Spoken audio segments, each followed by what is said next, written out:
आज अपन बात करेंगे जीके जीएस का मॉक टेस्ट फर्स्ट। इसमें रैपिड फायर अपन 25 क्वेश्चन करेंगे विद एक्स्ट्रा फैक्ट। तो टाइम बिना वेस्ट किए अपन स्टार्ट करते हैं वीडियो को। पहला क्वेश्चन है, कौन सा ग्रह सूर्य की एक परिक्रमा करने में 88 दिन का समय लेता है। टोटल 8 ग्रह हैं, उसमें से कौन सा ग्रह है जो सूर्य की एक परिक्रमा पूरी करने में 88 दिन का समय लेता है, जो कि सबसे कम समय है। सभी ग्रहों के जो है सबसे कम समय लेता है ये बुध ग्रह, इसको कहा जाता है। ठीक है, बुध ग्रह सूर्य की एक परिक्रमा पूरी करने में 88 दिन का समय लेता है। और सूर्य के सबसे नज़दीक ग्रह अगर आपसे पूछ ले तो ये भी आपको ध्यान रखना है, बुध ग्रह जो है सूर्य के सबसे नज़दीक ग्रह है। कुछ बातें नोट करेंगे। सांझ का तारा, भोर का तारा मतलब इवनिंग स्टार और मॉर्निंग स्टार किसे कहा जाता है, तो शुक्र ग्रह को कहा जाता है। और शुक्र ग्रह को ही जो है सबसे गर्म ग्रह कहा जाता है, शुक्र ग्रह को। और आंतरिक ग्रह की बात करेंगे तो आंतरिक ग्रह में बुध ग्रह, शुक्र ग्रह और पृथ्वी और मंगल ग्रह, ये जो है आंतरिक ग्रह कहे जाते हैं। मंगल ग्रह के बाद में जो है बृहस्पति, ठीक है, फिर आता है शनि, फिर अरुण, वरुण, वो जो है 4 ग्रह बाह्य ग्रह कहलाते हैं। और ये जो है बुध, शुक्र, पृथ्वी और मंगल, ये आंतरिक ग्रह कहे जाते हैं।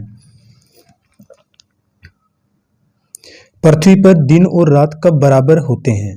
पृथ्वी पर दिन और रात कब बराबर होते हैं, तो 21 मार्च और 23 सितंबर को जो है पृथ्वी पर दिन और रात बराबर होते हैं। ध्यान रखना है आपको, 23 सितंबर और 21 मार्च दिन रात बराबर होते हैं। विषुव की स्थिति बनती है, इक्विनॉक्स की जो है स्थिति बनती है, विषुव कहा जाता है इसको। 23 सितंबर और 21 मार्च को जो है दिन और रात बराबर होते हैं। 21 जून की अगर बात करें तो योगा दिवस मनाया जाता है। उत्तरी गोलार्ध में सबसे बड़ा दिन माना जाता है 21 जून को। उत्तरी गोलार्ध का सबसे बड़ा दिन 21 जून को माना जाता है। 22 दिसंबर की बात करें तो उत्तरी गोलार्ध में जो है सबसे बड़ी रात 22 दिसंबर को होती है, ध्यान रखना है आपको। आगे चलते हैं। ये जो है क्वेश्चन एग्जाम में बार बार पूछे गए हैं, रिपीटेड क्वेश्चन है, आपको आसानी होगी इनको रिवीजन करने में। विश्व में कालगुर्डी और कुलगार्डी किस खनिज तत्व के लिए प्रसिद्ध हैं, तो ये हैं गोल्ड के लिए, सोना के लिए जो है ये प्रसिद्ध हैं। और ये कहाँ पर हैं, तो ऑस्ट्रेलिया महाद्वीप के अंदर ये स्थित हैं। कालगुर्डी और कुलगार्डी ग्रेट बैरियर रीफ ऑस्ट्रेलिया में है, और ग्रेट विक्टोरिया जो मरुस्थल है वो भी ऑस्ट्रेलिया में है, ध्यान रखने हैं। ये जो कुलगार्डी और कालगुर्डी जो सोने की खाने हैं ये ग्रेट विक्टोरिया मरुस्थल में स्थित हैं, ऑस्ट्रेलिया महाद्वीप में स्थित है। और ग्रेट बैरियर रीफ भी जो है ऑस्ट्रेलिया में है, ये आपको ध्यान रखना है। आगे चलते हैं। आगे बात करते हैं पेनगंगा व वेनगंगा किस नदी की सहायक नदी हैं। वेनगंगा, पेनगंगा किस नदी की सहायक नदियां हैं, तो ये गोदावरी नदी की जो है सहायक नदियां हैं। गोदावरी नदी की अगर बात करें तो त्र्यंबक की पहाड़ी नासिक महाराष्ट्र से इसका उद्गम होता है।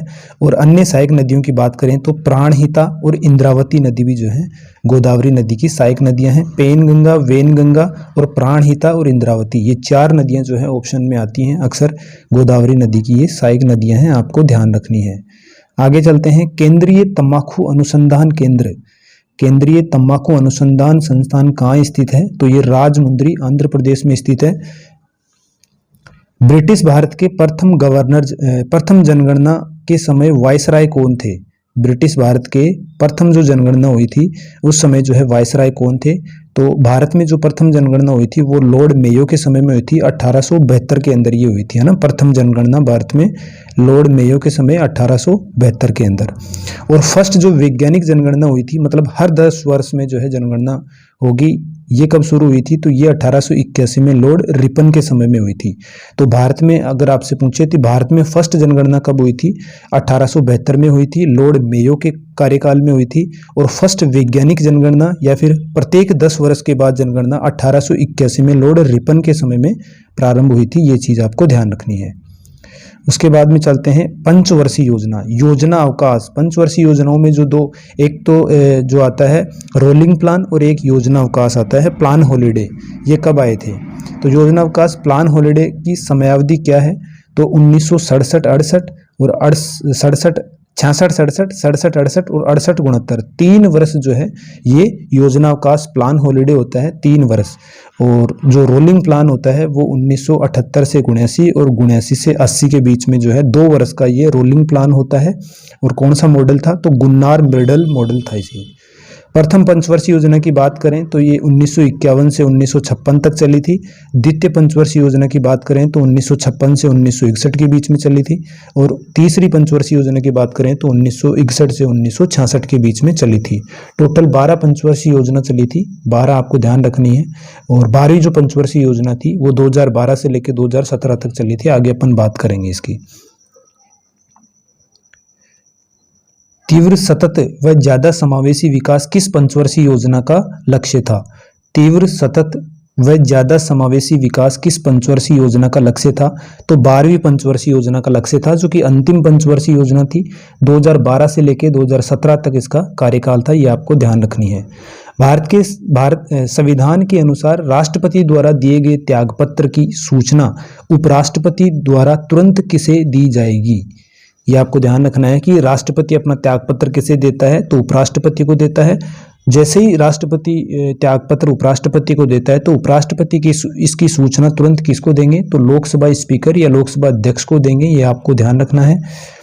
किस वर्ष भारत में जो है आंतरिक अशांति के आधार पर, किस वर्ष भारत में आंतरिक अशांति के आधार पर राष्ट्रीय आपातकाल लागू किया गया था? ध्यान रखना है, अब तक 3 बार जो है राष्ट्रीय आपातकाल लागू किया जा चुका है। आपको ये भी ध्यान रखना है कि अब तक 3 बार राष्ट्रीय आपातकाल लागू किया जा चुका है। और पहला जो राष्ट्रीय आपातकाल लगा था ये 1962 में भारत चीन युद्ध के समय लगा था। द्वितीय जो राष्ट्रीय आपातकाल लगा था ये 1971 के अंदर जो है भारत पाकिस्तान युद्ध के समय लगा था। और तीसरा जो राष्ट्रीय आपातकाल लगा था 1975 के अंदर आंतरिक अशांति के जो है आधार पर ये लगाया गया था। आपको ध्यान रखना है। और ये आंतरिक अशांति के आधार पर जो 1975 में लगा था, इसकी डेट भी आपको ध्यान रखनी है। 25 जून 1975 को ये लगाया गया था और 25 जून को संविधान हत्या दिवस मनाया जाता है। ये चीज भी आपको ध्यान रखनी है। आगे चलते हैं। 44वां संविधान संशोधन 1978 में आंतरिक अशांति के स्थान पर जो है सशस्त्र विद्रोह किया गया। ये भी आपको ध्यान रखना है कि पहले जो आधार होता था वो आंतरिक अशांति हुआ करता था, लेकिन 44वां संविधान संशोधन होता है संविधान में 1978 के अंदर, और आंतरिक अशांति के स्थान पर जो है सशस्त्र विद्रोह का जो है शब्द का यूज किया गया। ये भी आपको ध्यान रखना है। उसके बाद चलते हैं। भारत के संविधान में होने वाले 97वें संविधान संशोधन का सरोकार किस विषय से है? मतलब 97वां संविधान संशोधन किस विषय से संबंधित है? तो राइट आंसर हो जाएगा सहकारी संस्थाओं के गठन और कार्य से ये संबंधित है। सहकारी संस्थाओं के गठन व कार्य से ये संबंधित है। अनुच्छेद की बात करूं तो मैं ये 43B के अंदर उल्लेख है सहकारी समितियों का।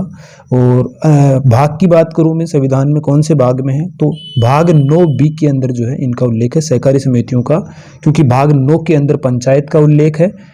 ठीक है।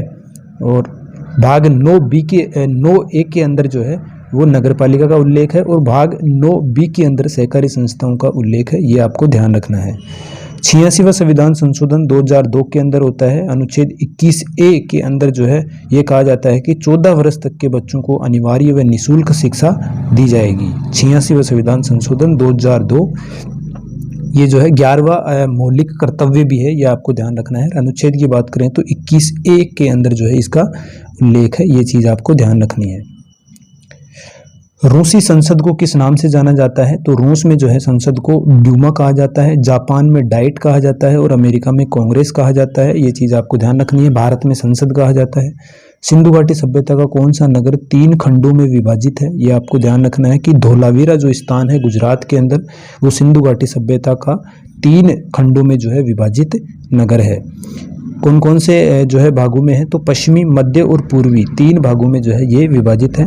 और धोलावीरा जो है 40वां विश्व धरोहर यूनेस्को में जो है विश्व धरोहर में शामिल है। 40वें नंबर की जो है ये साइट है। ये भी आपको ध्यान रखना है।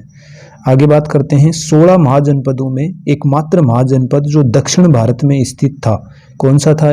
तो अस्मक जो जनपद था, अस्मक जिसकी राजधानी पोतन या पोटली हुआ करती थी, ये जो जनपद था अस्मक, ये एकमात्र ऐसा जनपद था जो कि दक्षिण भारत में स्थित था कुल 16 महाजनपदों में से।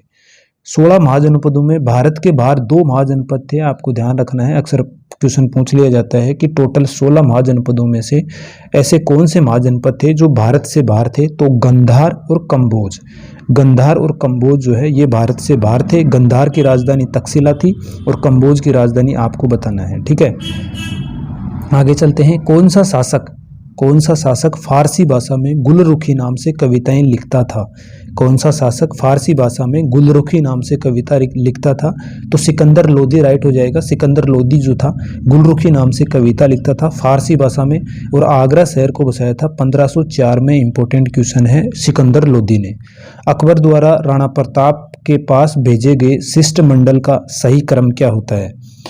अकबर के द्वारा जो है महाराणा प्रताप को समझाने के लिए कुछ लोगों को भेजा गया था, तो उनका जो सही क्रम है वो क्या है? जलाल खां, मानसिंह, भगवंत दास और टोडरमल।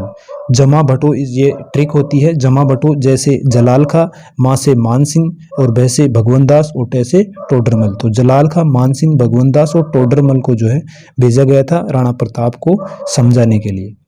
आगे चलते हैं अपन। भारत सेवक संघ। भारत सेवक संघ की बात करें, सर्वेंट ऑफ इंडिया सोसाइटी।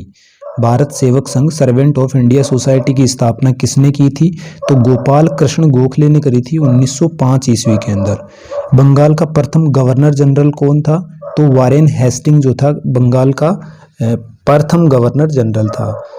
और बंगाल का प्रथम गवर्नर कौन था? तो क्लाइव था।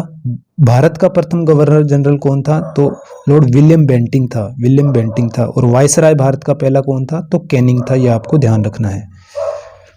आगे चलते हैं। कामागाटा